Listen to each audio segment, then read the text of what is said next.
Heading लिखिए सब लोग, कंसेप्ट नंबर 18।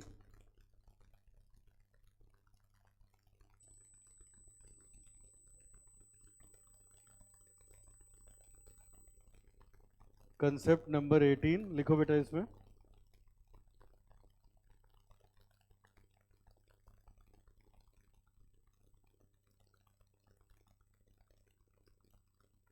इसका नाम है calculation of operating cost if it is not given in question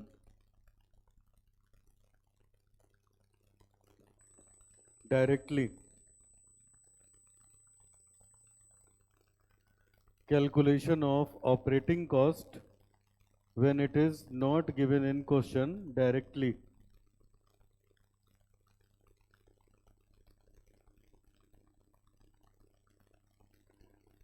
चलो लिखना शुरू करो बेटा इसमें। सबसे पहले लिखिए operating cost equals to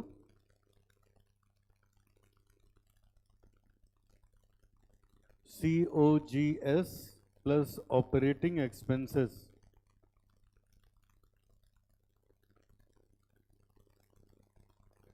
operating cost equals to COGS plus operating expenses, और यहां पे लिखिएगा includes administration expenses and selling expenses.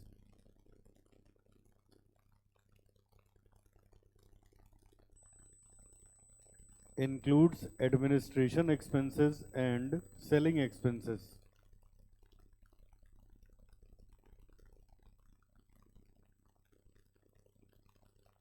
लिखिए working capital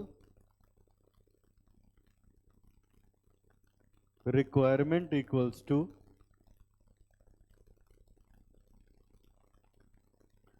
working capital requirement equals to total annual operating cost divided by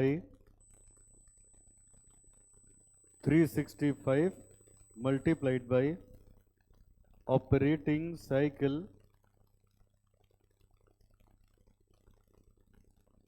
period. Operating cycle period.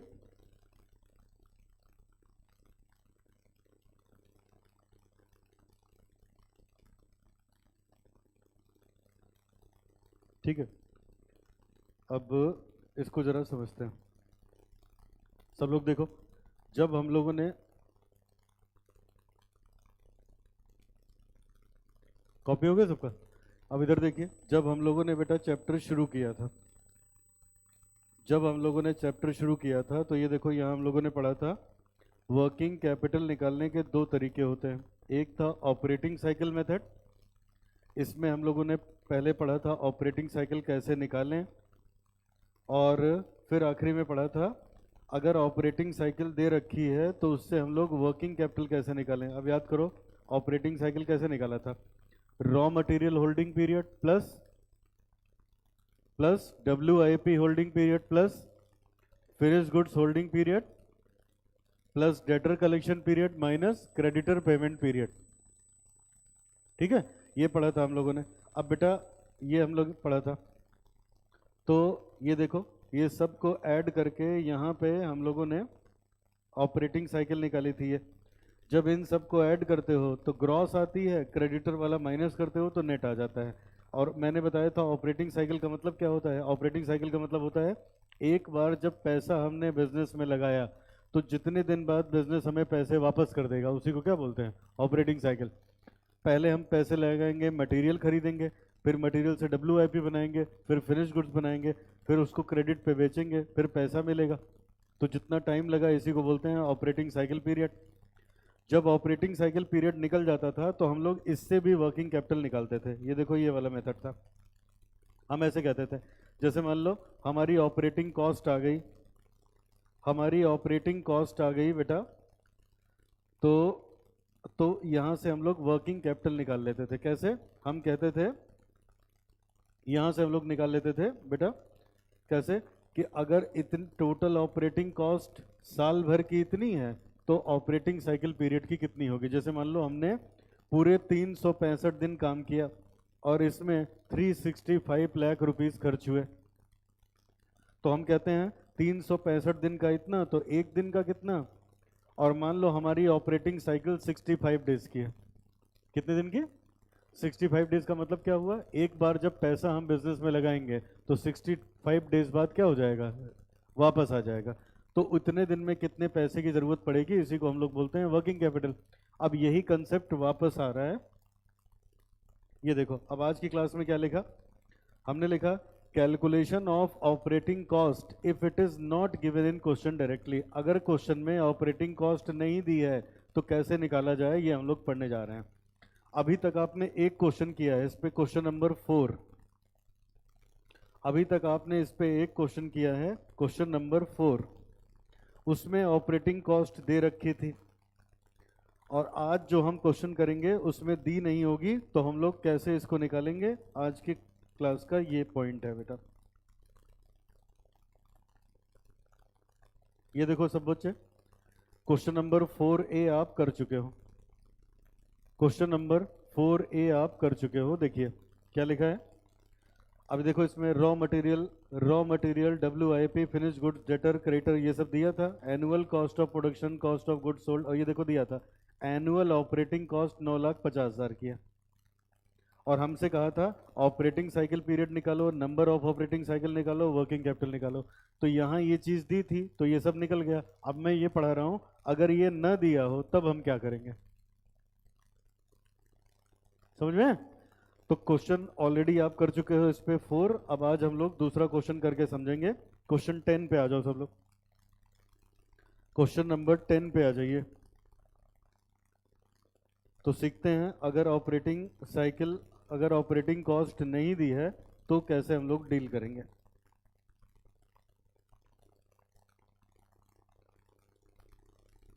Question number 10।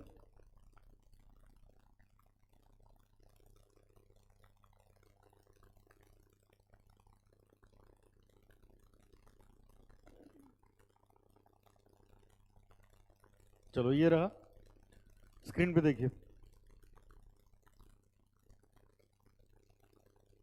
Screen पे देखिए क्या लिखा है, पढ़ो। अब इसमें लिखा है बेटा, लास्ट लाइन पढ़ो। You are required to ascertain working capital requirement by operating cycle method.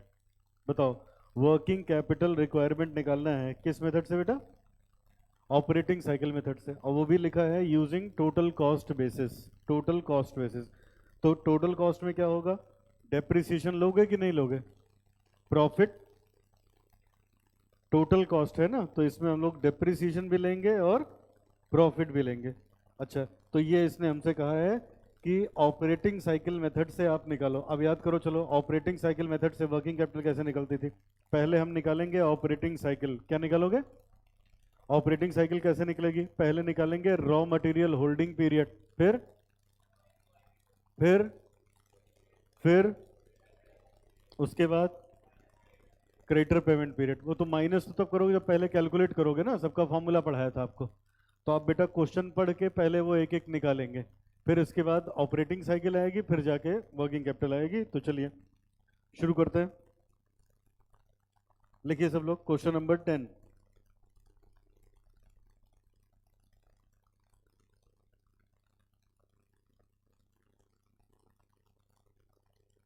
Question number 10।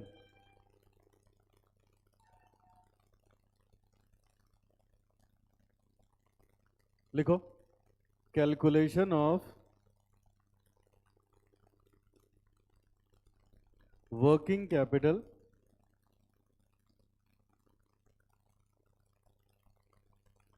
Calculation of working capital, इसका फॉर्मूला है total operating cost divided by 360 या 365 days multiplied by operating cycle period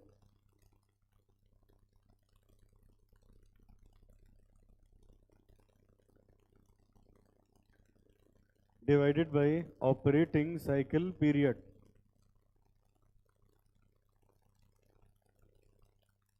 ठीक है,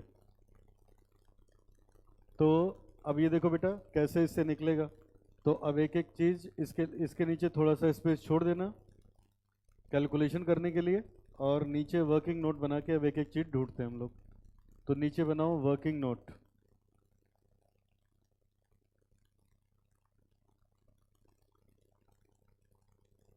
नीचे बनाइए working note.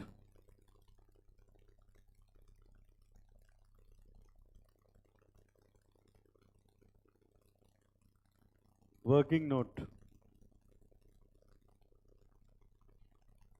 ठीक है। अब एक मिनट जरा इधर देखो सब लोग, देखो बेटा अब ये जाके कनेक्ट हो रहा है ये क्वेश्चन पहले वाले टॉपिक से,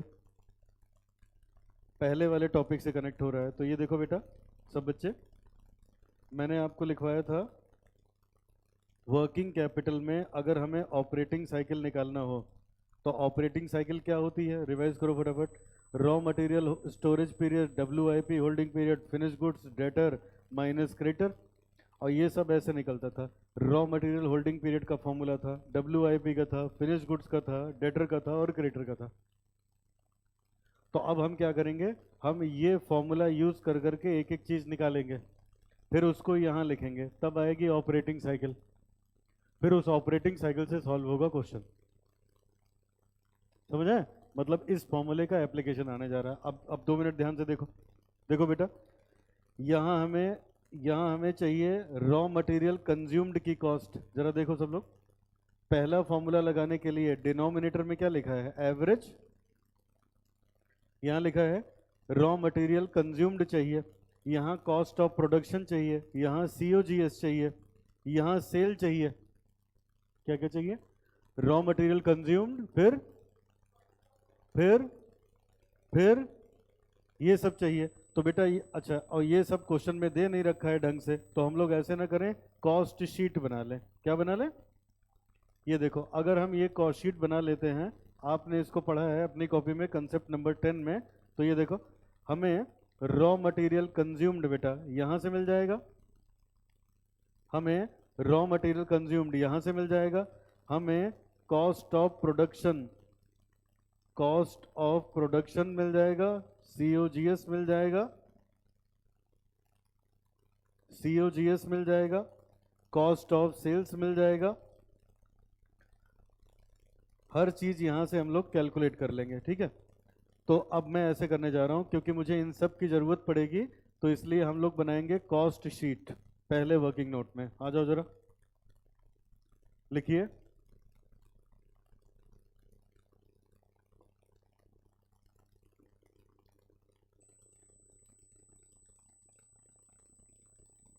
लिखिए कॉस्ट शीट।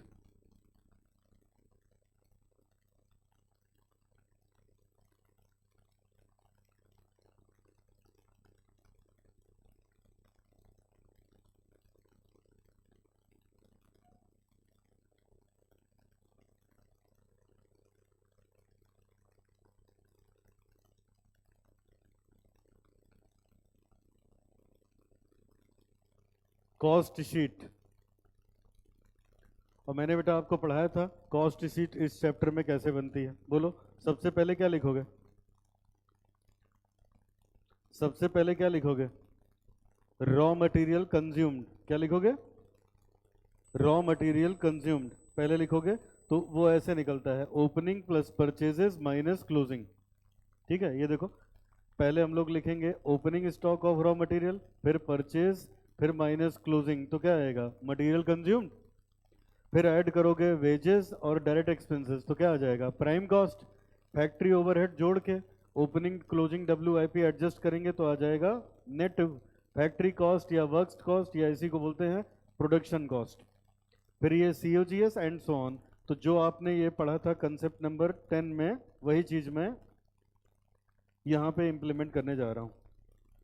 तो ये जो हम पढ़ रहे हैं ये ऑलरेडी किया है कंसेप्ट 10 में। चलो लिखता हूँ। सबसे पहले opening stock of raw material,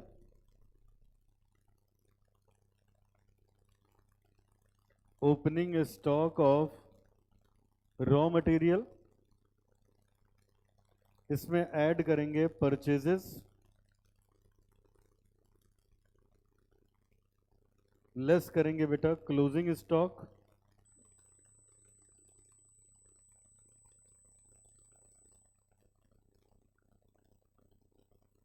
of raw material,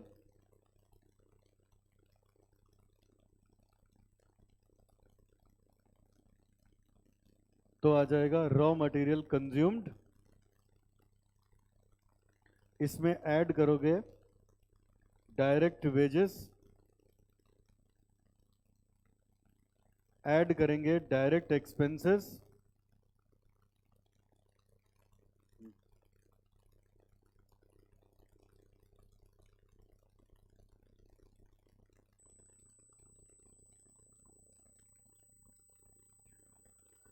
direct wages, direct expenses, तो ये आ जाएगी हमारे पास प्राइम कॉस्ट, आ जाएगी प्राइम कॉस्ट,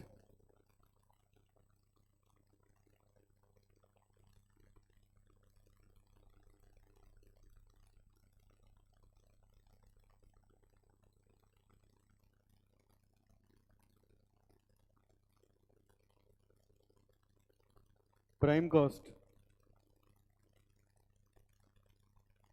हाँ अब बताओ क्या ऐड करोगे इसके बाद, बोलो बेटा क्या ऐड करोगे। लो इधर देखो मैं बताता हूँ, चलो सामने देखो। ये देखो मैं यहाँ पे फॉर्मेट ओपन कर लेता हूँ। ये सब बेटा याद करना पड़ेगा, ऐसे तो गड़बड़ कर रहे हो तुम लोग, ये सब याद होना चाहिए, इससे टाइम जाएगा ना। ये देखो इधर पहले हम लोग क्या कर रहे हैं, रॉ मटेरियल का ओपनिंग में परचेजेस ऐड किया, क्लोजिंग माइनस किया, तो क्या आ गया raw material consumed. Direct wages direct expenses add कर लिए तो क्या आ गया प्राइम कॉस्ट। अब इसमें क्या ऐड होता है फैक्ट्री ओवरहेड। ठीक है, अब जरा क्वेश्चन भी देखते चलो साथ साथ। देखो मुझे ओपनिंग स्टॉक मिल गया मटेरियल का, ये रहा, क्लोजिंग मिल जाएगा ये, क्योंकि ये ट्रेडिंग अकाउंट दिया है, ये ट्रेडिंग अकाउंट दिया है, तो ओपनिंग क्लोजिंग मिल गया और ये परचेज मिल गई। ठीक है, इतना तो लिख ही दिया जाए। चलो लिखो अपने कॉपी में आ जाओ, फटाफट लिखिए ओपनिंग परचेजेस क्लोजिंग, फटाफट लिखिए।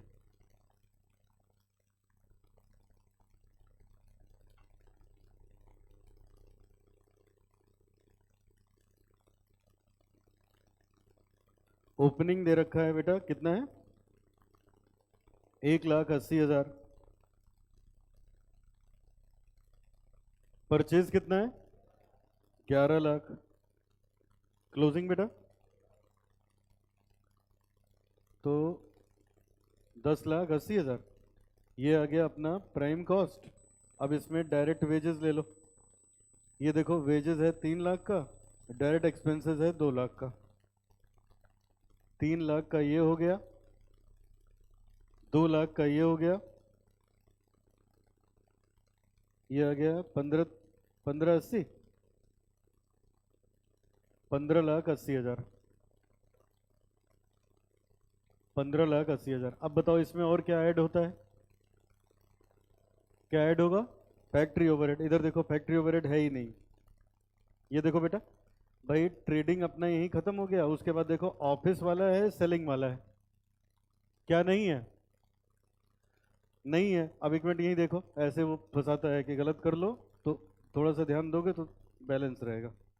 देखना आप जरा कंसेप्ट नंबर 10 में वापस आ गया। अब ये बताओ मैंने ओपनिंग लिखा, परचेज लिखी, क्लोजिंग लिखा, कंज्यूम्ड आ गया, direct wages direct expenses add कर दिए, प्राइम कॉस्ट आ गई।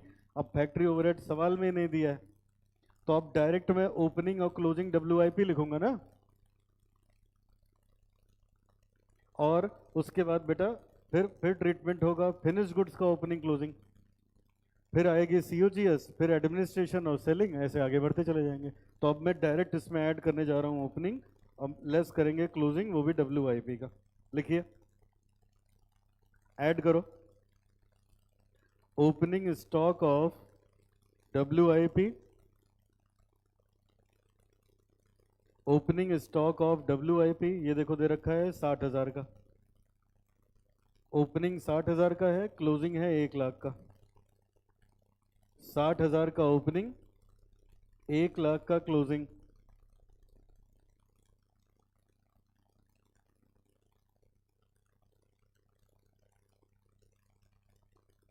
प्लस माइनस करो बेटा, कितना आ जाएगा? 15,40,000। इसको बोलेंगे कॉस्ट ऑफ प्रोडक्शन, ये है कॉस्ट ऑफ प्रोडक्शन। अब इसमें ऐड होगा ओपनिंग स्टॉक अगर कोई है फिनिश्ड गुड्स का, लेस होगा बेटा क्लोजिंग स्टॉक अगर कोई है फिनिश्ड गुड्स का, और है ट्रेडिंग अकाउंट में दिया है, देख लो एक बार। देखो लिखा है फिनिश्ड गुड्स का ओपनिंग 260, क्लोजिंग 3 लाख। 260 का ओपनिंग, 3 लाख का क्लोजिंग।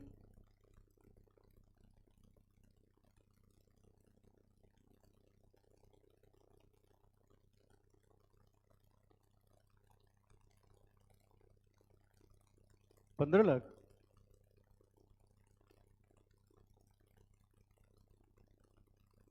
पंद्रह लाख बेटा इसको बोलते हैं cost of goods sold.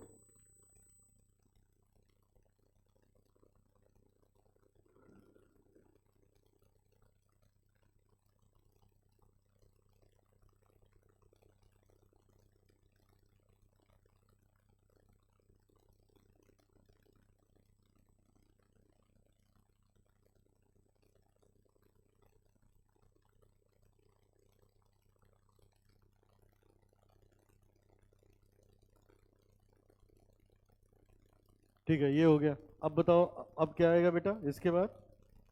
Administration और सेलिंग, तो आ जाएगी कॉस्ट ऑफ सेल। चलो ऐड करो, एडमिनिस्ट्रेशन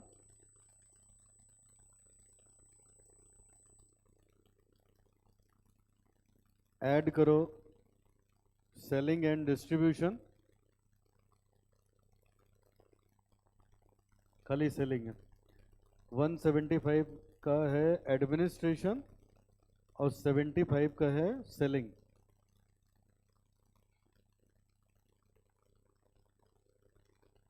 दोनों ऐड कर दो, कितना आ गया? 17,50,000।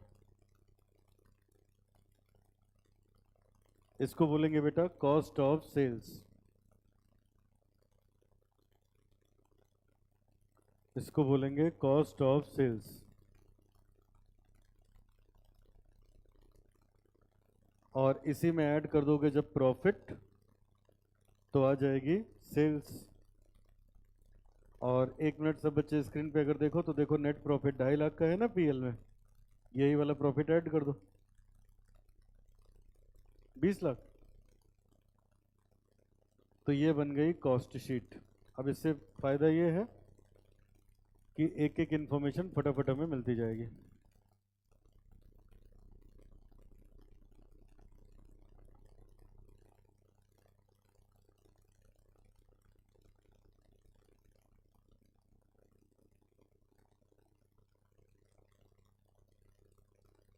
ठीक है, चलो अब निकाल लेते हैं वो एक एक चीज। Raw material storage period, WIP storage, finish goods, debtor collection, creditor payment. Copy हो गया हो तो शुरू करें।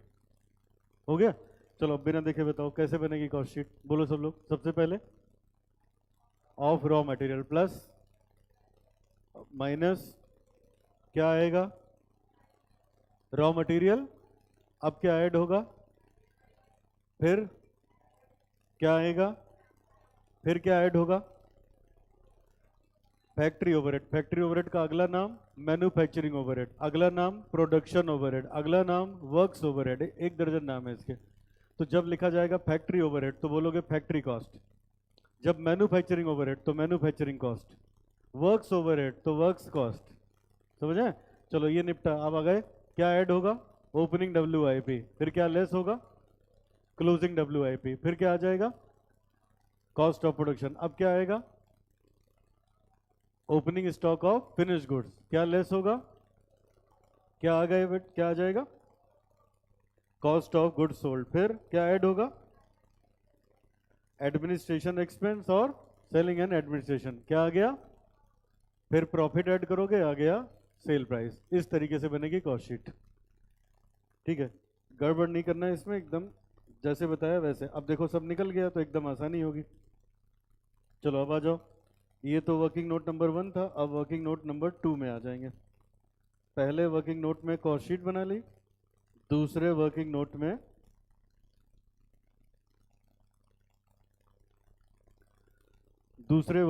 में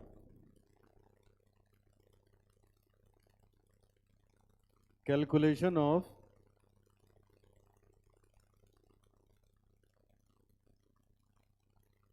various items of operating cycle,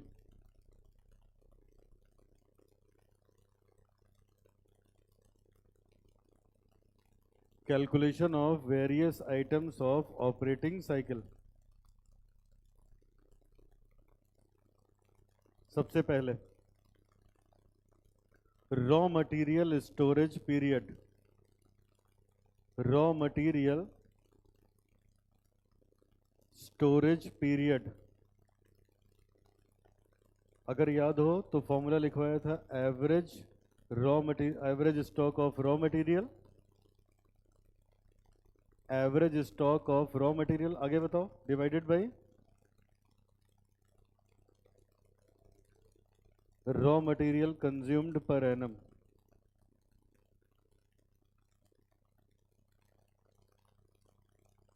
into 360 into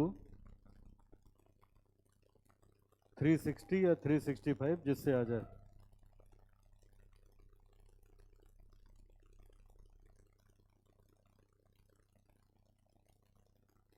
ठीक है, अब एक मिनट, अगर लिख लिया हो तो हो गया। अब एक मिनट इधर देखो, कोई नई चीज नहीं पढ़ रहे हो, यहीं से चैप्टर आपने शुरू किया था, वही चीज मैं रिवाइज करा रहा हूँ। लेकिन अब ये क्वेश्चन ऐसा है कि पूरा चैप्टर खत्म होने के बाद जाके वहीं से कनेक्ट हो रहा है। अब ये देखो इधर, जब आपने ऑपरेटिंग साइकिल निकालना सीखा था तो क्या पढ़ा था, रॉ मटेरियल स्टोरेज पीरियड का formula average stock of raw material. अपनी कॉपी में देखो न्यूमरेटर ये लिखा है, डिनोमिनेटर में average daily cost of material consumed. ठीक है, अब ये यहाँ क्या वर्ड है, तो डेली का क्या मतलब हुआ, अगर मान लो इसको हटा दें, ये साल भर का लिख दें और इसको 365 से डिवाइड करें तो डेली नहीं हो जाएगा, तो यही 365 यहाँ जाके मल्टीप्लाई हो जाएगा। समझ आए, यही जाके मल्टीप्लाई हो जाएगा। तो यहाँ आपको मैंने ऐसे लिखवाया 360 या 365, किसी से भी कर सकते हो। तो अब ये देखो, यही जो फॉर्मूले 4-5 लिखे हैं इन्हीं का यूज़ करने जा रहे हैं, और एग्जाम में जब भी लगाओगे फॉर्मूला जरूर लिखोगे, नहीं तो नंबर देगा नहीं वो, समझ लेना। अब चलो यहाँ लिखते हैं average stock of raw material. कौन बताएगा एवरेज स्टॉक का क्या मतलब होता है, ओपनिंग प्लस क्लोजिंग बाई 2। और ये देखो आपके पास ओपनिंग भी है, आपके पास क्लोजिंग भी है, 180 और 2 लाख। तो मैंने ऐसे लिखा 1,80,000 ओपनिंग, 2 लाख का क्लोजिंग और डिवाइडेड बाई 2। तो ये तो आ गया एवरेज स्टॉक, ये तो आ गया मेरे पास average stock divided by raw material consumed चाहिए, तो कंज्यूम्ड ऑलरेडी कॉस्ट शीट में निकाल चुके हो ना, 10,80,000। अब कॉस्ट शीट का ये फायदा है, और मल्टीप्लाई कर दो 365 से, 60 से, किसी भी चीज से, मैं 60 से कर रहा हूं। जो आएगा ये आ जाएगा raw material holding period, 380 divided by 2, 63.33। एक बार 365 देखो कितना है बेटा, डेसिमल में ही आ रहे होल नंबर में, तो छोड़ो तब ऐसे ही करो, 63.33 डेज। इसको राउंड ऑफ बिल्कुल नहीं करना है, एकदम आखिरी में करो तो करो, नहीं तो ऐसे चलने दो। अब दूसरे पे आ जाओ। अच्छा, अब कौन बताएगा 63.33 डेज का क्या मतलब हुआ? इसका मतलब क्या हुआ? एक बार मटेरियल खरीद के आता है तो 2 महीना वो पड़ा रहता है, तब वो उस पर काम शुरू होता है। मैंने कैसे पढ़ाया था, कोई लकड़ी की दुकान वाला है, फर्नीचर बनाता है, तो पहले लकड़ी खरीदता है, 2 महीने सुखवाएगा, 60 दिन का मतलब कितना हो गया, 2 महीना ना। जब सूखेगी तब उससे फर्नीचर बनेगा, तो ये क्या हो गया, रॉ मटेरियल होल्डिंग पीरियड। अब यहाँ से फर्नीचर बनना शुरू होगा, तो जितने दिन में बन के कंप्लीट होगा उसी को क्या बोलोगे, WIP स्टोरेज पीरियड। अब वो निकलने जा रहे हैं, चलो लिखो, WIP storage period, WIP storage period. बेटा इसका फॉर्मूला आपने लिखा था average stock of WIP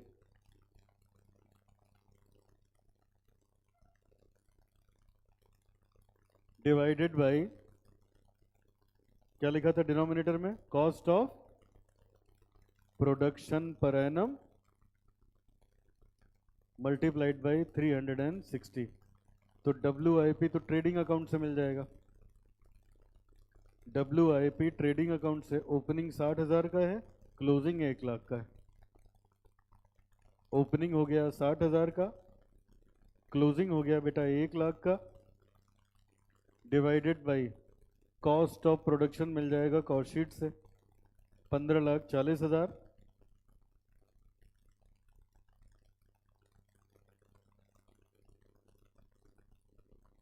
multiplied by 360। देखो कितना आता है, 18.70 डेज। अब इसका मतलब क्या हुआ बेटा, जब मटेरियल खरीदते हैं तो 60 दिन तो मटेरियल पड़ा रहता है, फिर 18 दिन लगता है उसको फिनिश गुड्स बनने में, 18.7। अच्छा, अब जब बन गया तो कितने दिन वो दुकान में पड़ा रहता है, बिकता ही नहीं, उसको बोलेंगे फिनिश्ड गुड्स स्टोरेज पीरियड। लिखिए, फिनिश्ड गुड्स स्टोरेज पीरियड। तो ये हो जाएगा average stock of finished goods divided by COGS per annum into 360। अब फिनिश्ड गुड्स का ओपनिंग क्लोजिंग मिल जाएगा ट्रेडिंग अकाउंट से, ओपनिंग है 260, क्लोजिंग है 3 लाख का, 260 3 लाख, COGS मिल जाएगी कॉस्ट शीट से 15 लाख।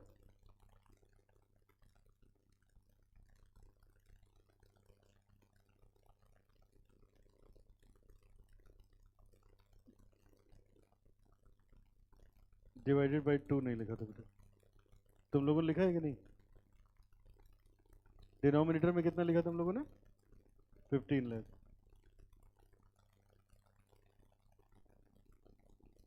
अब बताओ कितना है, 67.199।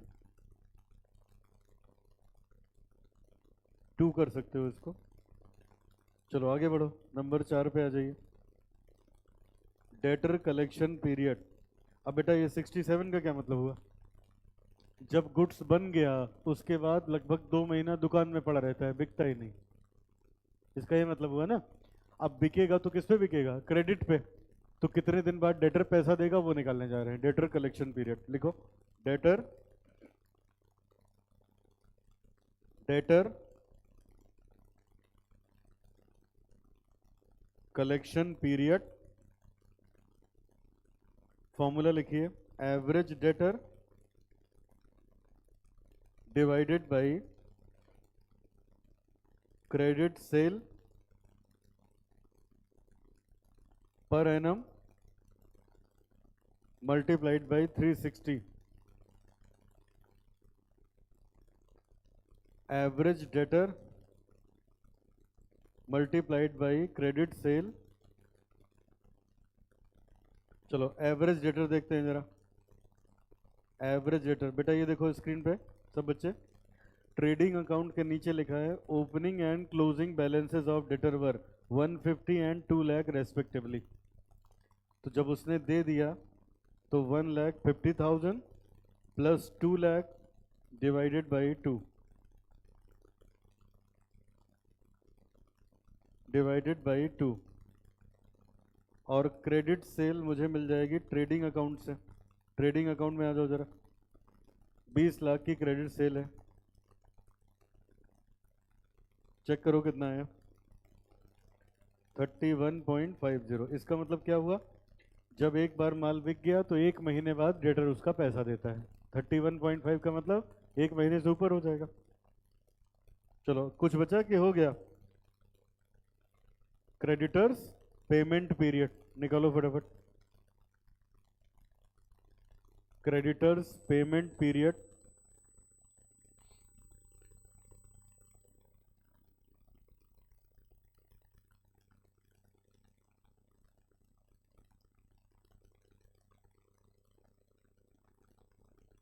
फॉर्मूला आपने पढ़ा था average creditor divided by raw material purchased पर एनम मल्टीप्लाइड बाय 360। और शायद क्रेडिटर का बैलेंस यहाँ नीचे दे रखा है, हाँ दिया है देखो।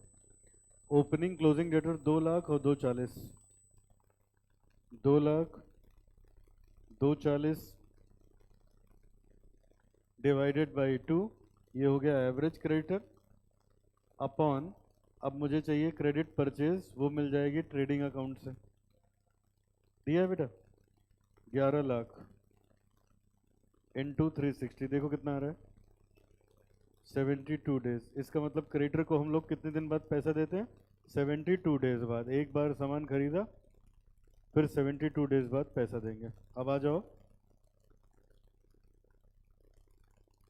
अब आओ निकालते हैं operating cycle.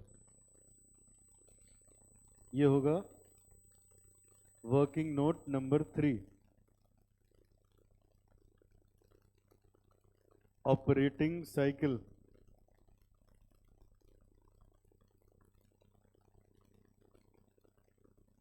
Operating cycle equals to raw material holding period WIP finished goods debtor collection minus creditor.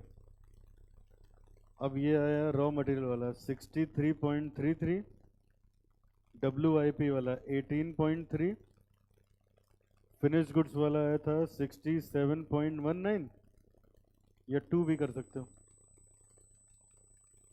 Debtor वाला 31.5, क्रेडिटर का भी आया है 72। इसको प्लस माइनस कर लो, आ जाएगी ऑपरेटिंग साइकिल।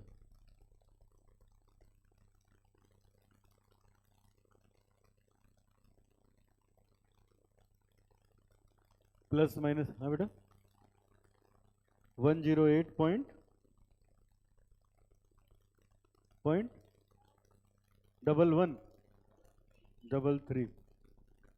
अब इसका क्या मतलब हुआ, एक बार जब हम अपने बिजनेस में पैसे डालते हैं तो 108 दिन बाद वो वापस आ जाता है, मतलब 3 महीने मोटा मोटा। पॉइंट, अच्छा इसका मतलब हुआ एक बार जब हम अपने बिजनेस में पैसे डालते हैं तो 108 डेज के बाद वो वापस आ जाता है।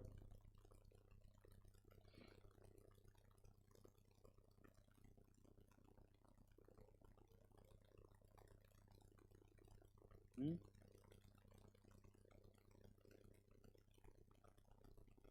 18.7 है। अब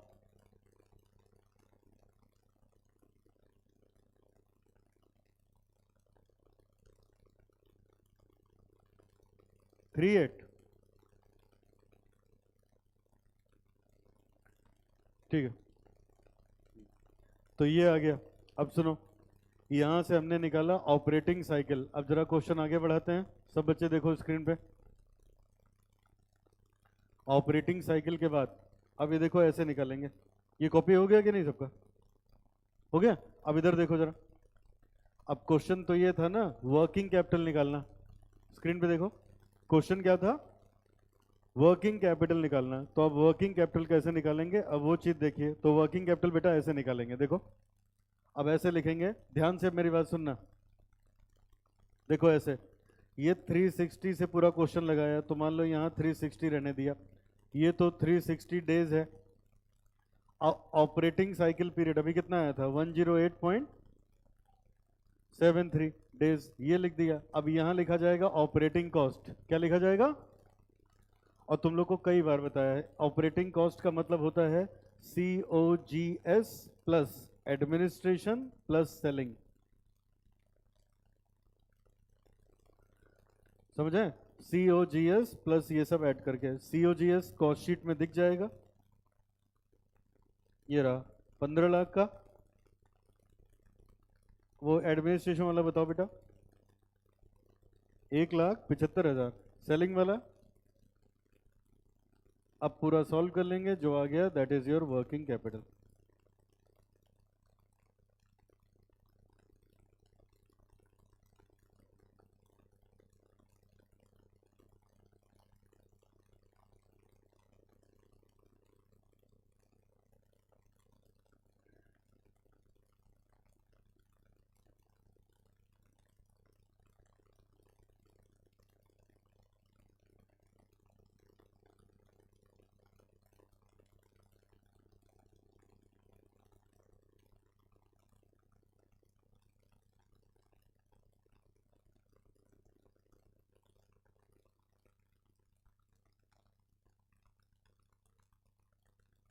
five to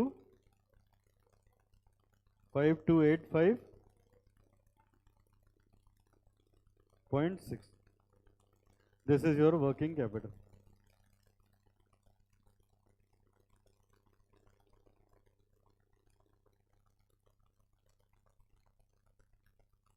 this is your working capital.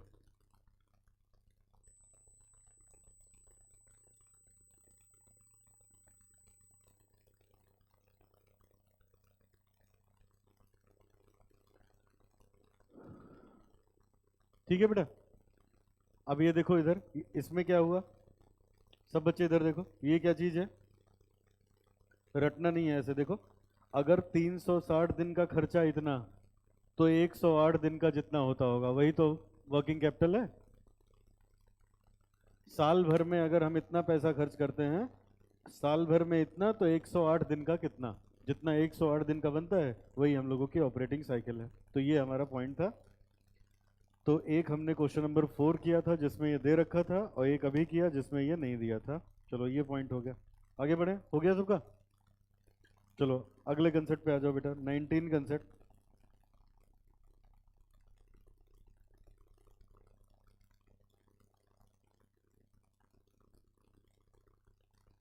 Concept number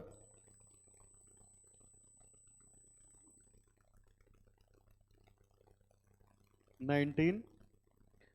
इसमें पढ़ेंगे बेटा treatment of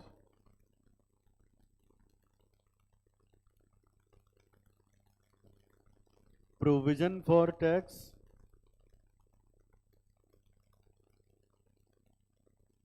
and advance tax.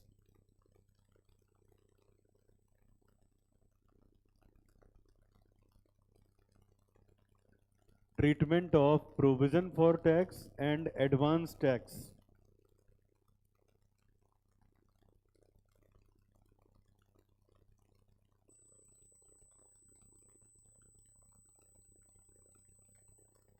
चलो लिखो जरा फर्स्ट पॉइंट। अच्छा मुझे एक बात बताओ पहले, तुम लोग एडवांस टैक्स क्या होता है? टैक्स में पढ़ लिया है कि नहीं? अच्छा, प्रोविजन फॉर टैक्स क्या होता है?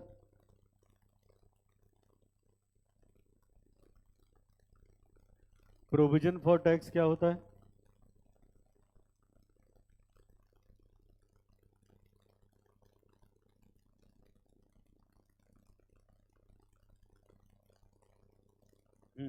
ठीक है, ठीक है। अब ये बताओ, चलो मैं सब लोग को याद दिलाऊं, एडवांस टैक्स सब लोग इनकम टैक्स में पढ़ रहे हो। प्रोविजन फॉर टैक्स क्या होता है? देखो इनकम टैक्स में क्या चलता है, पहले एक साल पैसा कमाओगे जिसको क्या बोलते हो, प्रीवियस ईयर, उसका टैक्स अगले साल दोगे जिसको क्या बोलते हो। अच्छा, हम लोग के ये तो चलो इनकम टैक्स एक्ट के हिसाब से सब सही है, लेकिन अकाउंट में पीरियोडिसिटी कंसेप्ट होता है। कौन सा बेटा? वो कहता है एक पीरियड का खर्चा उसी पीरियड में लिख लिया जाएगा।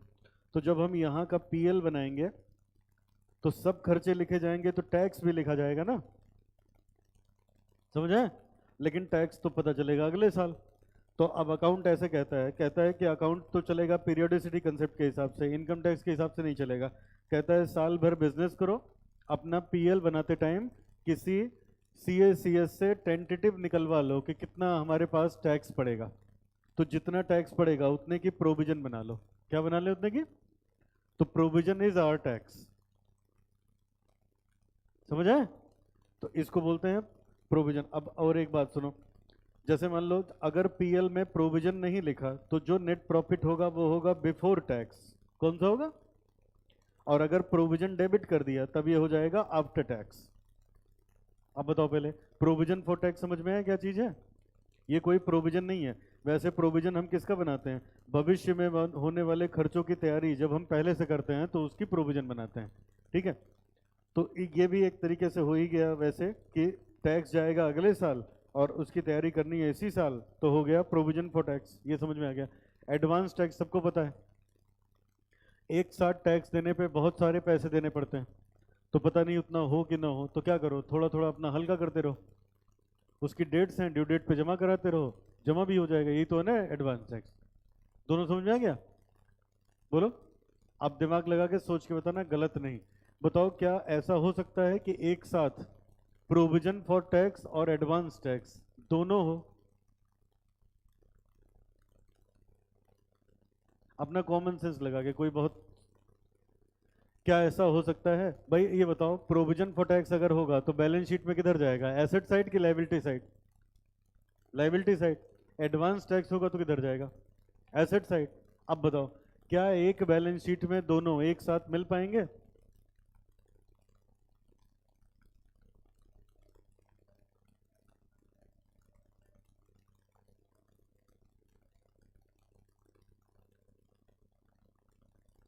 ठीक। और लोग बताओ बेटा, हो सकता है कि नहीं? पहले यस और नो बताओ, फिर आगे। हो सकता है? अच्छा, क्यों हो सकता है, लॉजिक बताओ। एक तो इन्होंने बताया प्रोविजन टोटल पे बनता है और एडवांस हम पूरा कुछ दे रहे होते हैं, ठीक है? तो अब देखो बेटा, सब बच्चे ध्यान से सुनना। देखो ऐसे होता है बेटा, जब हम लोग बैलेंस शीट बनाते हैं तो बैलेंस शीट में एडवांस टैक्स और प्रोविजन फॉर टैक्स दोनों एक साथ आ सकते हैं। पहले तो हमको ये लगता है दोनों एक साथ आ ही नहीं सकते, तो दोनों एक साथ आ सकते हैं। जो जो टैक्स हमने पे कर दिया होगा वो यहाँ दिखेगा, जो पे हो चुका है। जो अनपेड वाला होगा उसकी प्रोविजन दिखेगी। और इनकम टैक्स में क्या पढ़ा है? अब देखो ऐसे पढ़ते हो ना, एडवांस टैक्स क्वार्टरली जाता है, बोलो, फर्स्ट क्वार्टर का, सेकंड क्वार्टर का, थर्ड क्वार्टर का, फोर्थ क्वार्टर का, ऐसे जाता है, ठीक है? अब ध्यान से सुनना बेटा, देखो मेरी तरफ। अब देखो जब ये वाला क्वार्टर निकलेगा, देखो फिर से एक बार, एडवांस टैक्स कैसे पे करते हो? क्वार्टरली। देखो एक एक चीज मैंने बताया, पहले हमने समझा what is advance tax, what is provision for tax. दूसरी चीज, क्या दोनों एक साथ आ सकते हैं? बिल्कुल आ सकते हैं। तीसरी चीज, अब ये देखो, देखो अगर मैं यहाँ एडवांस टैक्स पे कर रहा हूँ, क्या पे कर रहे हैं? स्क्रीन पे देखो, अगर मैं यहाँ, ये क्या है? पहले क्वार्टर का एंड। एक क्वार्टर में कितने महीने? 3 महीने। तो पहले पहले क्वार्टर का जो आखिरी दिन है उस दिन मैंने एडवांस टैक्स जमा किया। क्या जमा किया? तो ये कब का होगा, यहाँ का कि यहाँ का? Q1 या Q2? Q2। अरे एडवांस तो तभी होगा ना, समझ आए? सुनते जाओ। ये कब का होगा? ये Q2 का यहाँ जमा हुआ, फिर जब यहाँ जमा करेंगे तो ये कब का होगा, फिर जब यहाँ जमा करेंगे तब कब का होगा। तो अब बताओ एक साल में कितने क्वार्टर का गया, 3 क्वार्टर का, बोलो ठीक है। अब यहाँ जब जमा करेंगे यहाँ, तो ये यहाँ जो जमा करेंगे ये अगले साल के पहले क्वार्टर का होगा। कब का होगा, अगले साल के पहले क्वार्टर का। कहानी समझ में आ रही है। तो इसका मतलब ये वाला जो टैक्स है वो पिछले साल के आखिरी क्वार्टर में जमा हो गया होगा। ठीक है, एक बार और, एडवांस टैक्स सबको समझ में आ गया, प्रोविजन फॉर टैक्स समझ में आ गया, ये भी समझ में आ गया, दोनों एक साथ आएंगे। अब मैं बताने जा रहा हूं बेटा, क्योंकि ये क्वेश्चन में आएगा ना अभी, तो जब तक समझ में नहीं आएगा तो रट लोगे, खाली गड़बड़ करोगे। अब ये देखो क्या मैं बता रहा हूं, सब बच्चे देखो क्या बता रहा हूं। मैंने कहा आपको बेटा, मैंने कहा हम यहां जो एडवांस टैक्स देंगे वो इस क्वार्टर का होगा, यहां जो एडवांस टैक्स देंगे वो इस क्वार्टर का होगा, यहां जो एडवांस टैक्स देंगे वो इस क्वार्टर का होगा, और इसके आखिरी में जो देंगे तब तक 31 मार्च आ जाएगी। तो ऑब्वियसली वो अगले क्वार्टर का होगा ना, अगले साल का होगा। समझ आया ना। अब यहीं से आगे बढ़ा दो। अब बताओ ये Q1 हुआ, ये Q2 हुआ, ये Q3 हुआ और ये Q4 हुआ। अब एक बार और देख लो, बताओ इस वाले क्वार्टर का तो यही जमा हो चुका है ना पिछले साल ही। तो अब इस साल क्या होगा, इस क्वार्टर का यहां जाएगा, इस क्वार्टर का यहां जाएगा और इस क्वार्टर का यहां जाएगा। समझ में। अच्छा, मतलब इस क्वार्टर का यहां जाएगा। तो अब आइए इस पे थोड़ी सी नोटिंग करिए, फिर आगे बढ़ते हैं। अच्छा बताओ एडवांस टैक्स क्या है, एसेट है कि लायबिलिटी है, कौन सा एसेट है, फिक्स्ड एसेट है, करंट एसेट है, कौन सा एसेट है, करंट एसेट। अच्छा, प्रोविजन फॉर टैक्स क्या है, एसेट या लायबिलिटी, कौन सी लायबिलिटी, लॉन्ग टर्म या करंट, करंट लायबिलिटी है ना। चलो लिखना शुरू करो इसमें। First point, provision for tax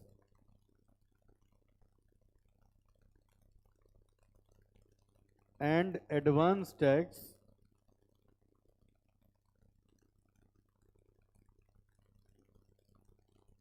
can be shown in balance sheet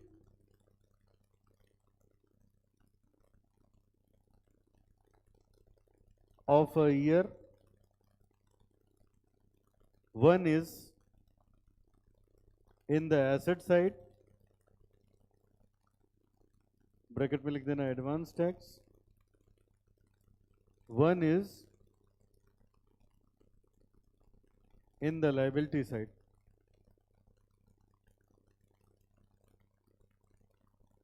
provision for tax. Second point, advance tax will be shown in current asset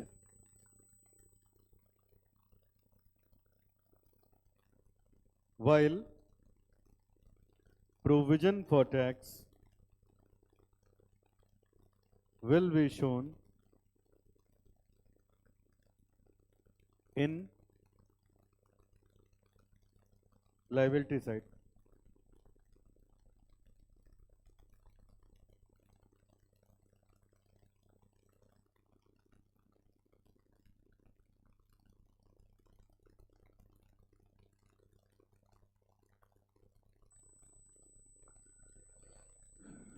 एक एग्जाम्पल लिखो फिर एक क्वेश्चन करेंगे।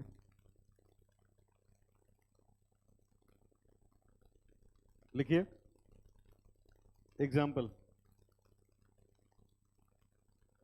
70% ऑफ इनकम टैक्स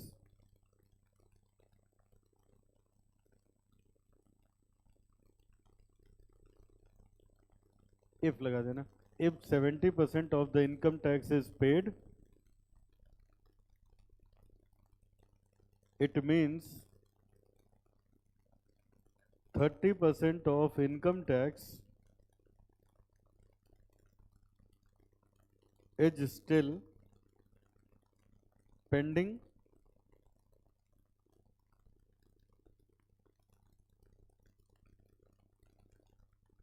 आगे लिखिए balance in provision for tax account is rupees 3000, then advance tax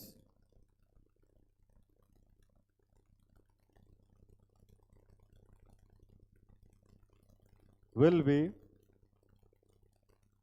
7000,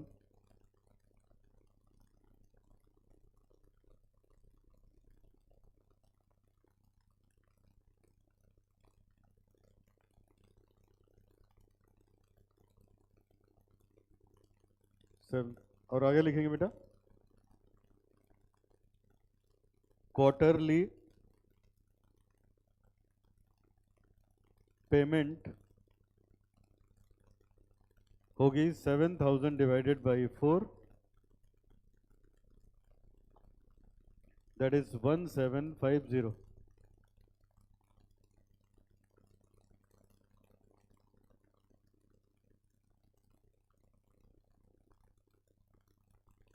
one 1750.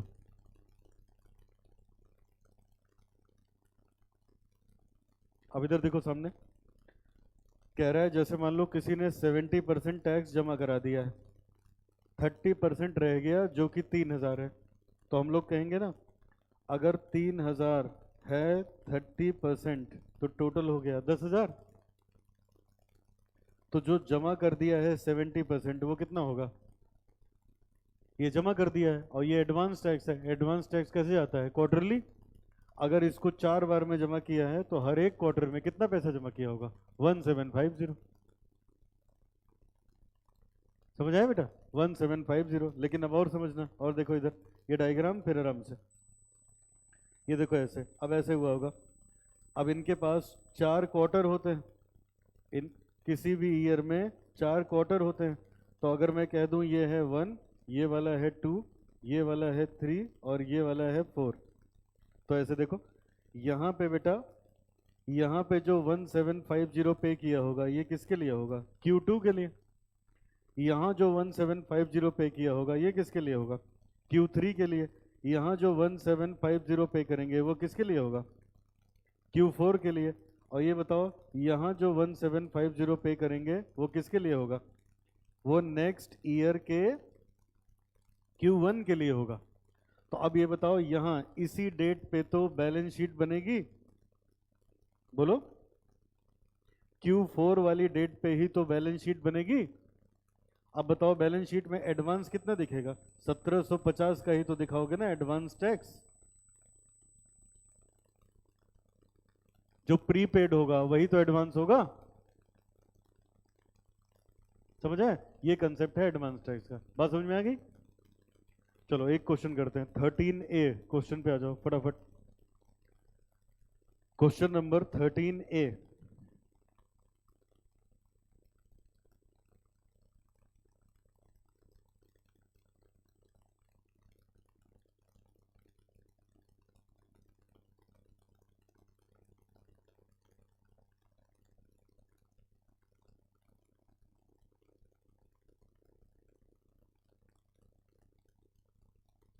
Statement of working capital requirement as per cash cost basis.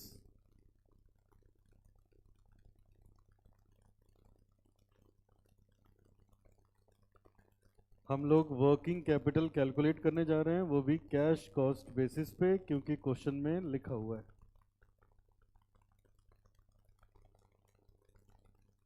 चलो ये रहा. चलो अब एक बार जरा आखिरी लाइन देख लो फिर मैं आगे शुरू करूं. ये देखो क्या लिखा है, prepare an estimated working capital. हमें बेटा एस्टिमेटेड वर्किंग कैपिटल निकालनी है और ये सब कहानी बता रखी है. मैं वर्किंग कैपिटल निकालेंगे, और ये देखो यहाँ लिखा है कैश कॉस्ट में काम करना है, तो कैश कॉस्ट में करेंगे। तो अब एक काम करते हैं, चलो, तो जैसे हम लोग बेटा हमेशा करते आए हैं, पहले हम लिखेंगे करंट एसेट, करंट एसेट्स,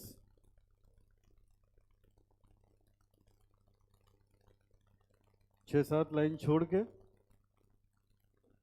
नहीं कम से कम 10 लाइन छोड़ दो।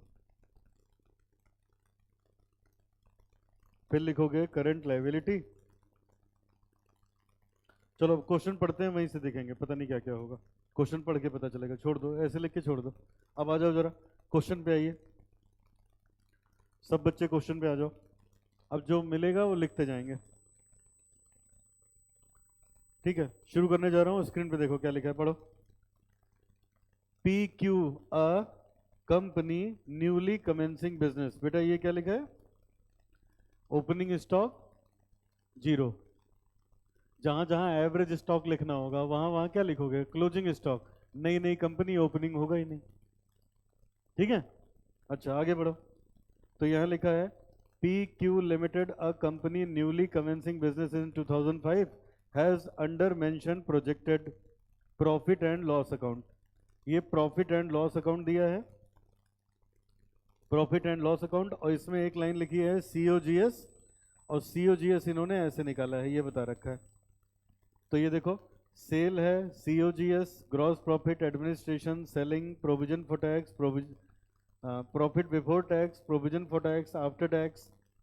और ये COGS ऐसे निकाला है मटेरियल, वेजेस और डेप्रिसिएशन और फिनिश गुड्स, ये सब प्लस माइनस करके निकाला है। अच्छा अब आगे पढ़िए, कह रहा है the above given the figure given above relate to only finish goods not to WIP। क्या लिखा है बेटा?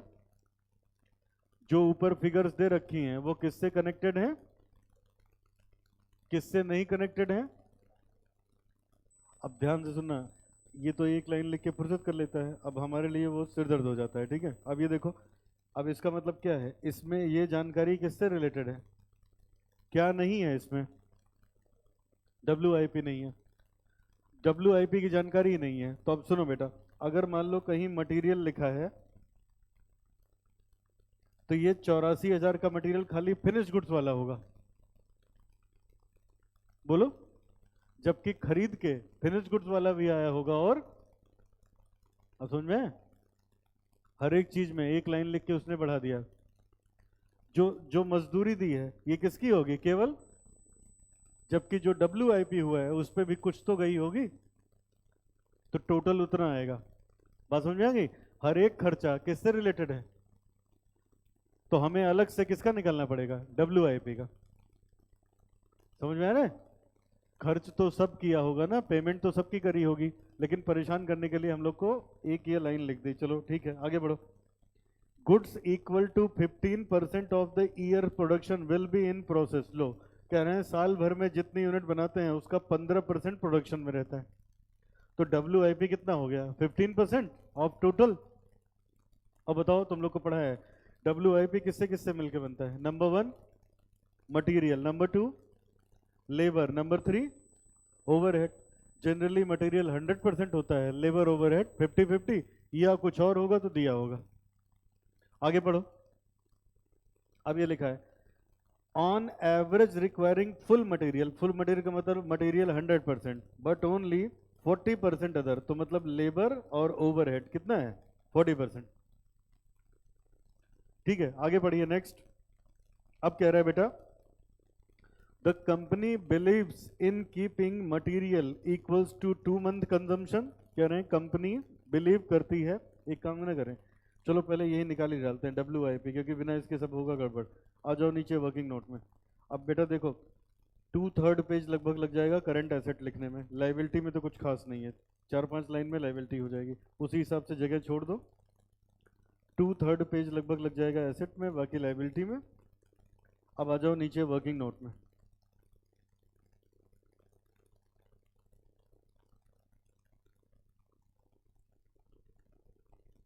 वर्किंग नोट में लिखो सबसे पहले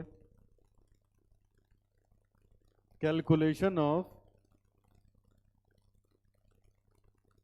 work in progress stock, calculation of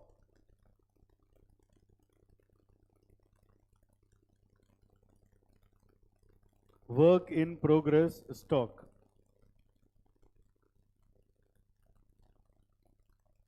लिखो, इसमें आएगा एक तो रॉ मटेरियल,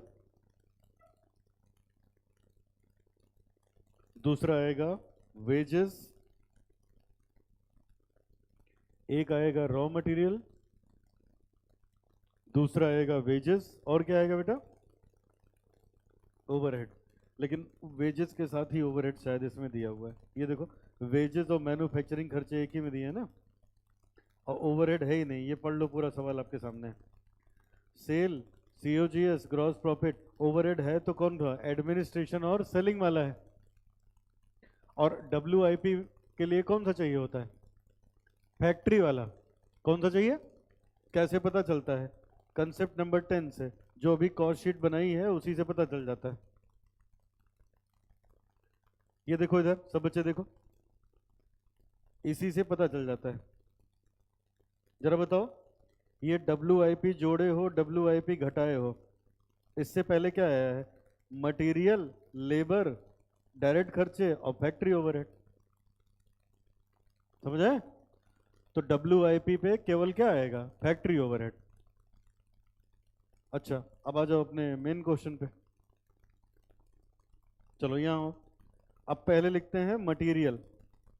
तो ये बेटा मटेरियल लिखते हैं जरा। तो ये देखो, कितने का मटेरियल यूज हुआ है? 84,000 का। लिखिए 84,000। वेजेस लगी है, वेजेस एंड मैन्युफैक्चरिंग लगा है 62,500। Wages and manufacturing expense 62,500।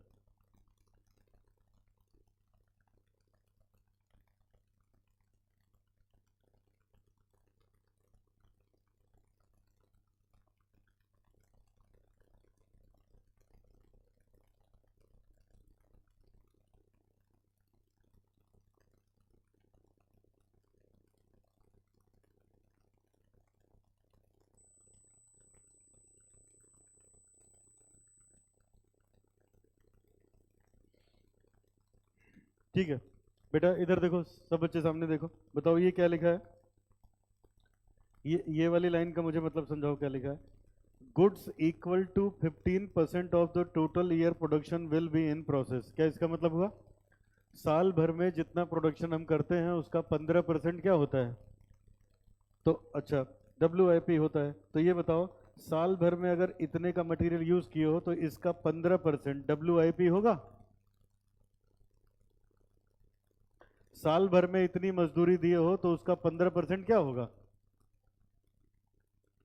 WIP होगा। ठीक है, चलो अभी दिक्कत कर रहा है, लो मैं समझा रहा हूं, दूसरे तरीके से समझा रहा हूं। इधर देखो मेरी तरफ। हाँ हाँ हाँ हाँ। ठीक, अब फिर से बोलो तो मैं बताऊं।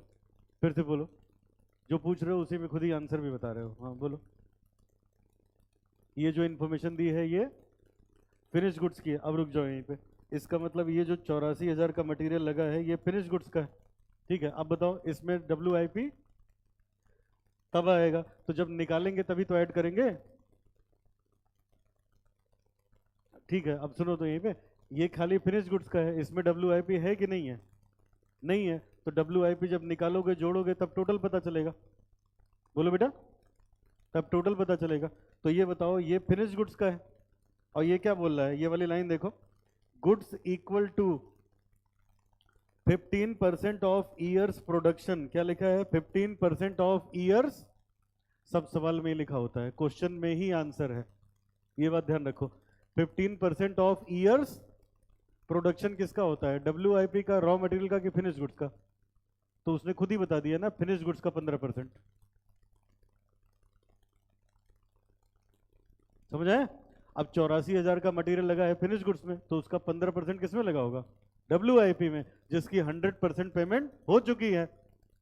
जितनी वेजेस लगी फिनिश गुड्स की, उसका 15% किस में लगा होगा? WIP में, लेकिन उसकी 40% पेमेंट गई है। जब उसको निकाल के हम जोड़ लेंगे तो टोटल आ जाएगा।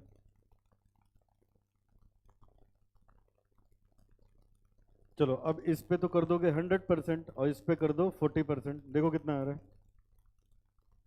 12,600 ये आ रहा है, और ये वाला 37,3750। टोटल कर लो बेटा, 16350, 16350।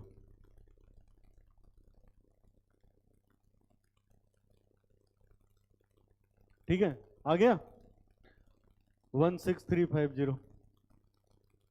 समझ में आया कि नहीं आया? क्या बोला था? 15% प्रोडक्शन का क्या है? WIP। प्रोडक्शन किसका होता है? फिनिश गुड्स का। तो 84,000 का मटेरियल किस में लगा? फिनिश गुड्स में।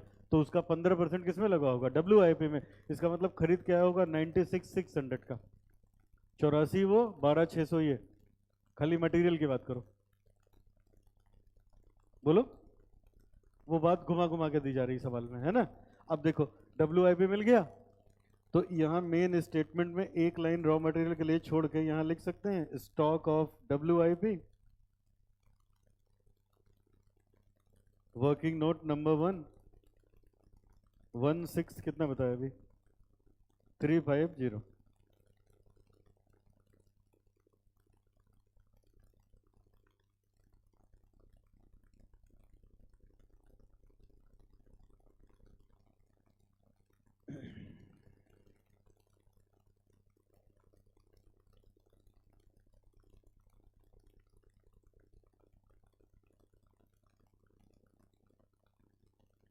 ठीक है, अब सुनो बेटा, हो गया सबका?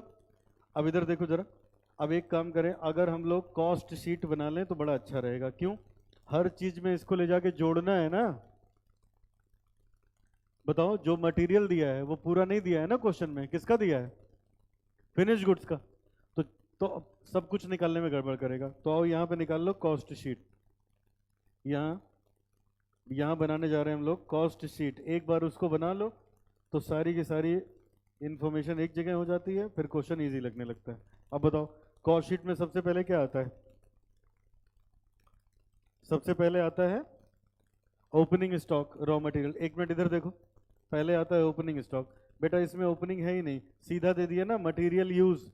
यूज का मतलब हुआ opening plus purchases minus closing. Use मतलब कंज्यूम्ड। जब ये दिया है तो हम क्यों चक्कर में पड़ेंगे ओपनिंग, है ना?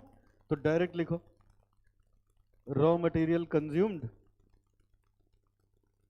Raw material consumed. कितना दिया बेटा? 84,000 क्वेश्चन में दिया है, और 12,600 इसके लिए भी तो खरीद के आया था। तो टोटल लगा होगा 96,600 का।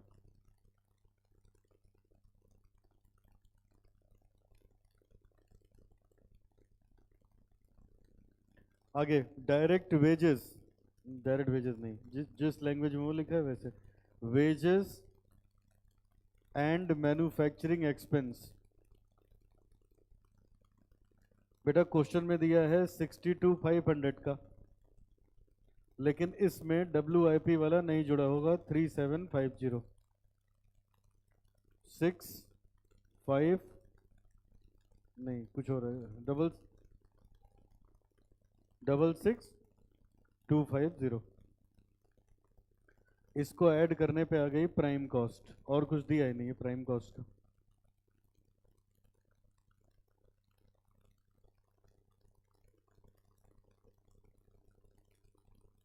सही है। अब इसमें ऐड करोगे। अच्छा, ये हो गया। बोलो बेटा यहाँ तक ठीक है? अब मेरी तरफ देखो, रुक जाओ। बताओ कॉस्ट शीट कैसे कैसे बनाते थे, फटाफट बोलो जल्दी से। सब बच्चे सामने देखो, रुक जाओ 2 मिनट के लिए, पॉज लो। बताओ पहले क्या लिखते थे?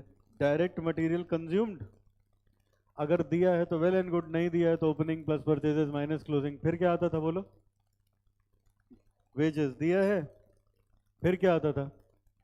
डायरेक्ट एक्सपेंसेस है ही नहीं, उसको जोड़ने पे तो यही प्राइम कॉस्ट हो गई। फिर फैक्ट्री ओवरहेड, अब ये देखो फैक्ट्री ओवरहेड है ही नहीं, एडमिनिस्ट्रेशन है, सेलिंग है, फैक्ट्री गायब है। नहीं है तो कोई बात नहीं, जो है वही तो लेंगे। अच्छा अब मुझसे एक बात कह सकते हो, सर डेप्रिसिएशन है, depreciation is also part of factory overhead. Factory overhead का मतलब फैक्ट्री के अंदर के इनडायरेक्ट खर्चे, तो depreciation is also indirect expense. लेकिन उसको इग्नोर मारना है, नीचे लिखा है कैश कॉस्ट पे करना है। समझ आए? कम से कम बेटा 20 साल पुराना क्वेश्चन है ये, आज तक तुम लोग के मैट में दे रखा है, आगे पीछे पूछते हैं, फाइनल में आए तो। ठीक है, अब देखो दिया सब है, लेकिन खुद डिसाइड करना है क्या लेना है क्या छोड़ना है। और ऐसे ऐसे बनाते हैं कि कॉस्ट शीट में ही कंफ्यूजन आने लगता है। लेकिन अगर वो एक बार फॉर्मेट दिमाग में है तो पता रहेगा, जो है उसको लिखेंगे, जो नहीं है छोड़ देंगे। फैक्ट्री ओवरहेड नहीं है, नहीं लिखेंगे। चलो आगे बढ़ो। अब बताओ, जब फैक्ट्री ओवरहेड नहीं है तो इसी में जोड़ दूं ओपनिंग स्टॉक ऑफ WIP। कितना होगा, जब कितना ओपनिंग स्टॉक है, कितना है बेटा? अभी दिखाया था न्यूली कंपनी इतना बड़ा करके, तो है ही नहीं, इसीलिए तो दिखाया था न्यूली, तो कोई भी है, नहीं होगा स्टॉक। क्लोजिंग, क्लोजिंग कितना होगा, कौन बताएगा? ये जो निकाला है 16,350, क्लोजिंग ही तो है, ओपनिंग तो था नहीं। 16,350 प्लस माइनस करो इसको, अब ये आ जाएगा कॉस्ट ऑफ प्रोडक्शन 146।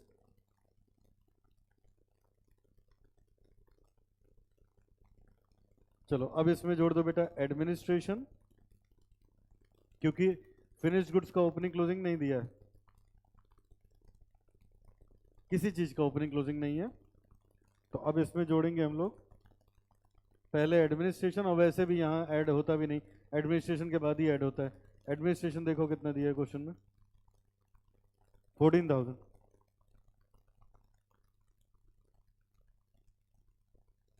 14,000, ठीक है, कोई डाउट नहीं है यहाँ तक? बोलो। तो इधर देखो सामने हम डाउट क्रिएट कर रहे हैं, तो लोग सोच ही नहीं पा रहे। अब ये बताओ, जब यहाँ जोड़े हो WIP, यहाँ जोड़े हो, तो यहाँ का नहीं जुड़ रहा है?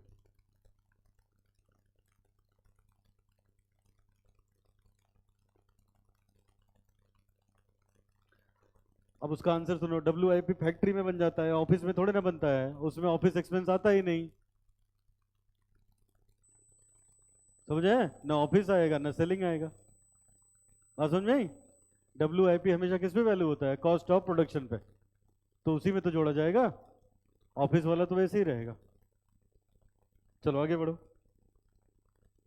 अब इसमें ऐड करो, ऐड करो बेटा, सेलिंग नहीं, पहले ऐड करेंगे वो फिनिश गुड्स वाला ना।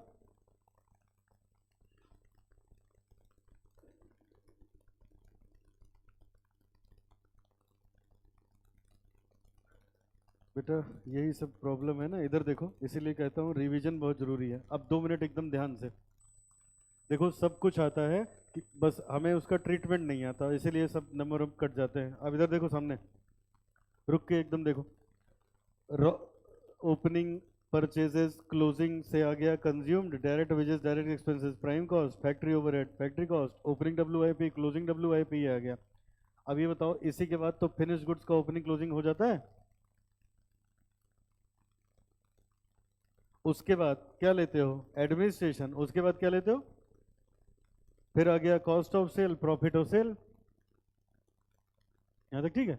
अब उसके बाद और क्या पढ़ाया था, ये देखो, ये इतनी सारी बातें आपको लिखवाई थी, ठीक है। अब ये जितना लिखवा दिए गए उसी से सारे क्वेश्चन लग जाएंगे, कोई प्रॉब्लम नहीं आएगी।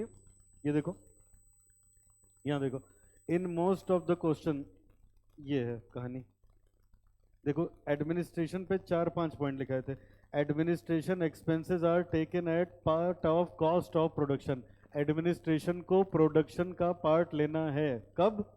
When question says that administration overhead is included. मैं क्या बोल रहा हूँ, इधर देखो, रुक जाओ सब लोग, ये बताओ, ये है कॉस्ट ऑफ प्रोडक्शन बेटा, ये क्या है, कॉस्ट ऑफ प्रोडक्शन। ये कह रहा है इसमें एडमिनिस्ट्रेशन आएगा, यहां तो नहीं लिखा है, यहां लिखा है लेकिन आएगा कब, तीन चार परिस्थिति में। पहला, जब सवाल में लिखा हो, ठीक है। Number 2, when question says that prepare profitability statement and administration overhead is considered cost, जब कहेगा प्रॉफिटेबिलिटी स्टेटमेंट बना दो तो हम लोग उसको लेंगे, और ये लिखा था when manufacturing and administration expenses are given together then administration overhead is considered as part of cost of production, लिखा था।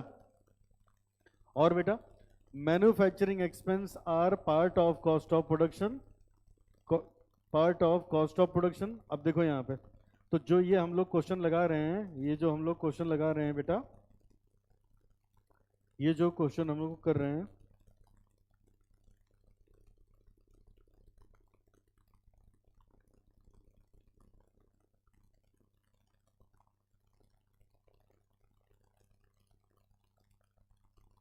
अब ये है बेटा ना, फिनिश्ड गुड्स किस पे वैल्यू होगा,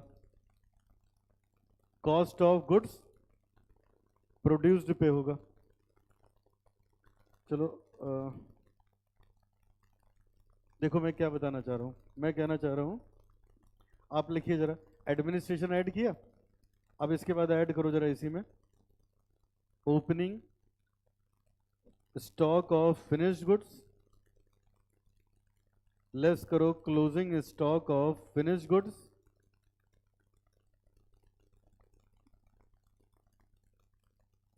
जो आएगा इसमें ऐड करेंगे सेलिंग एंड डिस्ट्रीब्यूशन,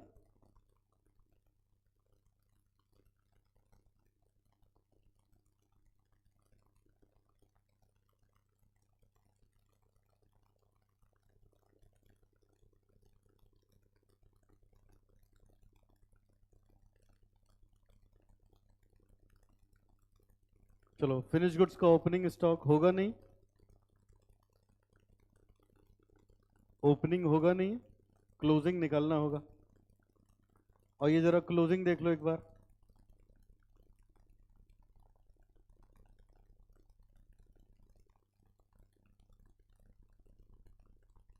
ये देखो क्या लिखा है, stock of finished goods 10% of goods produced not yet sold. इसका मतलब क्या है, फिनिश्ड गुड्स कितने का है और क्या बता रखा है, और ये देखो ये 17,000, इसका 10% है, जितना बनाया उसका कितना है 10% है। अब इसमें क्योंकि डेप्रिसिएशन भी है, मुझे डेप्रिसिएशन नहीं लेना है, बोलो, इसमें WIP नहीं था, इसमें WIP नहीं था, इसलिए 170 तो मेरे काम का ही नहीं है, समझ पा रहे हो। अच्छा, तो हमारे काम का क्या है, हमने ये निकाला ना सब जोड़ जाड़ के, 146, ये कितना रहा बेटा 16, ये देखो ये जो हमने 146,500 का प्रोडक्शन किया, इसी का 10% बचा रहेगा ना फिनिश गुड्स,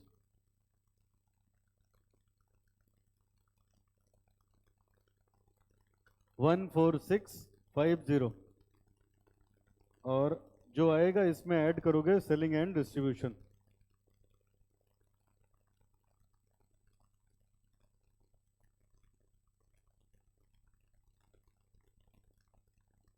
कितना है सेलिंग, ऐड कर दो,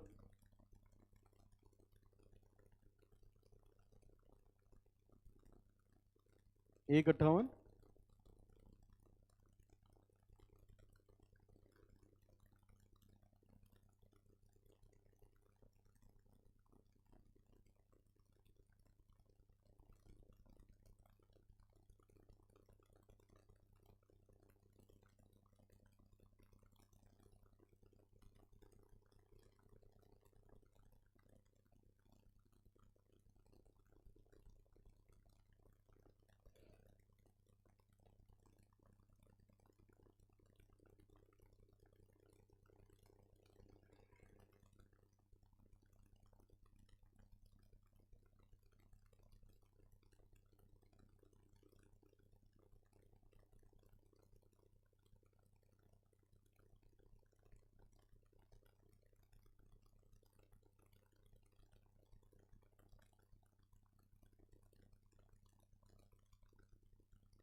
ठीक है, अब एक मिनट इधर सुन लो। अब ये बाकी तुम लोग को होमवर्क हो जाएगा, खुद से करोगे। देखो बेटा, पहले हमने रॉ मटेरियल लिखा, अब एक बार मेरी बात सुन लो। रॉ मटेरियल लिखा, वेजेस लिखा, प्राइम कॉस्ट आ गई, WIP एडजस्ट कर दिया, कॉस्ट ऑफ प्रोडक्शन आ गया। अब उसके बाद अब दो बातें होती हैं, या तो एडमिनिस्ट्रेशन को यहाँ नीचे सेलिंग के साथ एडजस्ट करो, बोलो बेटा, या यहाँ पे एडजस्ट करो। तो अभी मैंने उसके 3 पॉइंट दिखाए थे, जब क्वेश्चन में लिखा हो तब होता है, याद आ रहा है? जब ये मैन्युफैक्चरिंग के साथ दिया हो तब होता है। तो हमारे पास दो चॉइस है, आप इसको यहाँ भी सेटल कर सकते हो, यहाँ भी। तो हमने यहाँ पे कर दिया, क्यों? आप लोग के मैट में ऐसे ही सॉल्व है, समझ आए? तो हमने इसको यहाँ पे किया, लेकिन दोनों चॉइसेस हैं। अब हमें एग्जाम में थोड़े ना पता होगा, चाहे आप यहाँ ले लो चाहे यहाँ ले लो, कोई फर्क नहीं पड़ेगा। जो करना हो, नीचे नोट दिया ना मैंने, तो नोट दे दो, थोड़ा सा चेंज होगा, क्या फर्क पड़ेगा। अब ये देखो, तो ये आ गया हमारे पास, ये इसको ऐड कर दिया। फिर ओपनिंग स्टॉक फिनिश गुड्स का ऐड करना हुआ, ओपनिंग क्लोजिंग, तो ओपनिंग तो था ही नहीं। अब यहाँ बताया था ना, फिनिश गुड्स कितना है, जितना प्रोडक्शन होता है, प्रोडक्शन में खर्चा आता है उसका 10%। तो इन्होंने तो बताया है 1,70,000, लेकिन ये हमारे काम का नहीं है, क्यों? मुझे डेप्रिसिएशन लेना नहीं है, और WIP वाला ये जोड़ना है और WIP वाला ये जोड़ना है, तब होगा ना बेटा। तो ये देखो यहाँ पे WIP वाला यहाँ जोड़ लिया, तो ये अलग है, ये अलग है, तो मेरी प्राइम कॉस्ट अलग होगी, मेरे ये सब खर्चे अलग होंगे। तो मैंने अभी तक जो प्रोडक्शन किया उस पर इतना पैसा खर्च किया ना, तो अगर इसमें 100 यूनिट बनाई तो जो 10 यूनिट का होगा वही मेरा फिनिश गुड्स होगा। क्वेश्चन में लिखा था ना 10%, तो वो हमने यहां से माइनस कर दिया, वो हमने माइनस कर दिया, और सेलिंग ऐड कर लिया, तो ये मेरी टोटल कॉस्ट आ गई, ये मेरी टोटल कॉस्ट ऑफ सेल्स आ गई। मुझको बताओ पहले, इतनी बात समझ में आ रही है कि नहीं? देखो इस पे कंफ्यूज मत होना, देखो इसका यूज हुआ नहीं, हमने फिनिश गुड्स को इसी पे वैल्यू किया ना, इसी का 10%। बताओ बेटा, अगर इसको आप यहां के बजाय यहां लेके आते तब भी ये आएगा ना कॉस्ट ऑफ सेल में, समझ आ रहा है? तो इससे कोई डाउट नहीं लेना, एक तो ये बात आ गई, बोलो ये समझ में आ रहा है? अब सुनो, अपने क्वेश्चन में बोला है, बताओ जब कैश कॉस्ट बेसिस पे लगाते हो तो प्रॉफिट लेके क्वेश्चन करते हो या बिना प्रॉफिट के? बिना प्रॉफिट के, ठीक है। अब ये देखो बेटा, आपके क्वेश्चन में लिखा है sale will be 20% for cash. Sale क्या होती है? 20%, तो इसका मतलब 80%, और उसी पे तो 2 महीने का उधार देते होगे, क्रेडिट सेल पे दोगे ना, कैश पे थोड़े ना दोगे। तो ये देखो जितना आया, अच्छा मैं किस पे निकाल रहा हूं? कैश कॉस्ट पे, तो मुझे प्रॉफिट लेना नहीं है, बोलो बेटा, डेप्रिसिएशन लेना नहीं है, तो डेप्रिसिएशन हटा दिया, प्रॉफिट जोड़ा ही नहीं, तो ये है मेरी कैश कॉस्ट ऑफ सेल। इसका 20% किस में गया होगा? कैश में। 80%, तो इसी पे निकलेगा मेरा डेटर। बोलो समझ में आ रहा है? निकालोगे आप, वो मैं होमवर्क दे रहा हूं। डेटर यही मेन पार्ट था, अब सब इसमें निकाल दिया, देख देख के आपको निकालना है कौन सा 1 महीने का, कौन सा। अब एक आखिरी चीज निकालेंगे, मटेरियल परचेज्ड। चलो लिखो नीचे दूसरा वर्किंग नोट, फटाफट देखो, पिछली क्लास में निकलवाया था एक क्वेश्चन में, तो कुछ खास नहीं है इसमें। Calculation of raw material purchased. क्यों निकालेंगे परचेज, कौन बताएगा?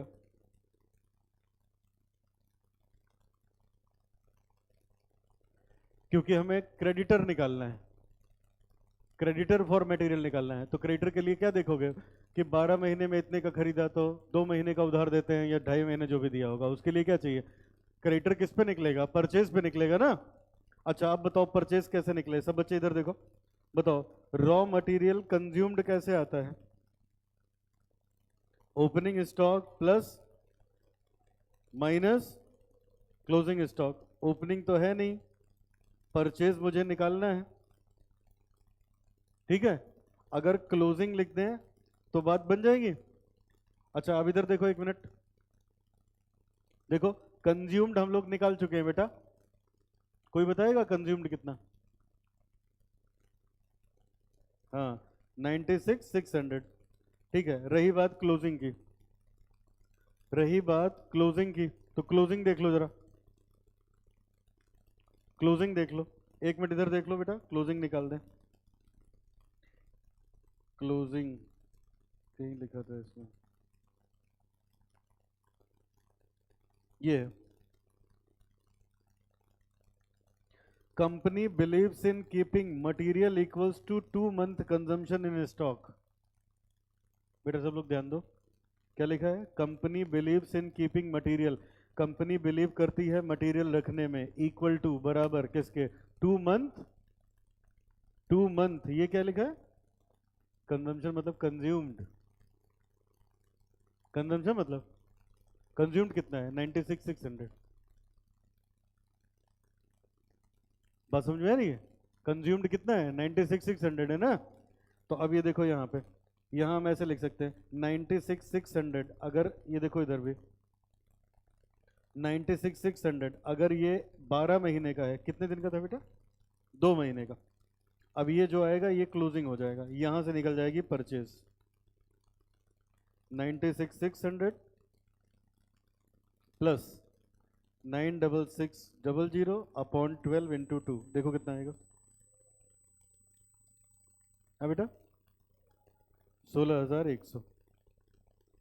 अब इससे निकाल लोगे क्रेडिटर, ठीक है। अब ये था, इतना मुश्किल काम था, ये मैंने करा दिया। बाकी आप ये फॉर्मेट फिल करके लाओगे, क्वेश्चन खुद से पढ़ोगे, सॉल्व करोगे, आंसर लिख लो। वर्किंग कैपिटल आएगी, वर्किंग कैपिटल आएगी बेटा करंट एसेट में से, जब करंट लाइबिलिटी माइनस करोगे तो आएगा 17, आएगा 68713, 68713 आएगा। और इसी में प्रोविजन कुछ बोला है उसने 10% का ऐड करने का, 10% इसमें ऐड कर दोगे तो बढ़ जाएगा जो भी आएगा। ये आंसर होगा, खुद से आप घर पे ट्राई करेंगे। अब एक ही जगह गड़बड़ कर सकते हो, वो है एडवांस टैक्स वाला, लेकिन जो मैंने एग्जांपल दिया था अगर वो ध्यान रहेगा तो लग जाएगा वो भी।